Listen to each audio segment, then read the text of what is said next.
Lorsqu'on jardine sur son balcon ou sa terrasse, il y a un geste indispensable pour avoir de belles plantes en bonne santé, c'est l'arrosage.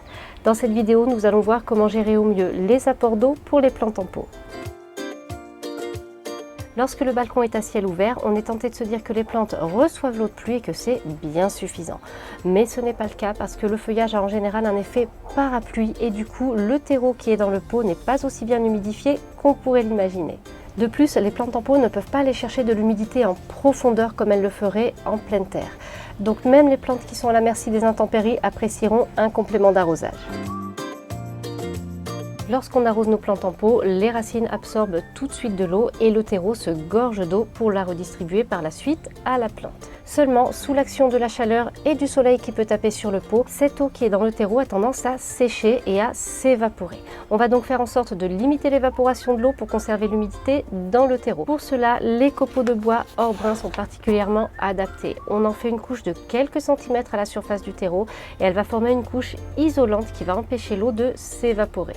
En plus d'être utiles, ces copeaux sont esthétiques, ce qui ne gâche rien. Il existe différentes teintes, ici des copeaux de bois brun, là des copeaux de bois clair. Donc on peut vraiment assortir nos copeaux à nos jardinières.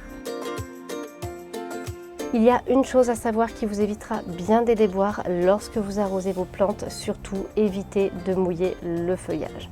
Lorsqu'on mouille le feuillage, on favorise l'apparition de maladies cryptogamiques comme le mildiou, l'oïdium et ça c'est vraiment néfaste pour nos plantes. Les plantes vivaces et suffisamment rustiques pour supporter le froid restent généralement sur le balcon ou la terrasse pendant l'hiver. À ce moment-là, puisqu'elles sont en pot, les racines sont à la merci du froid bien plus que si elles étaient en pleine terre.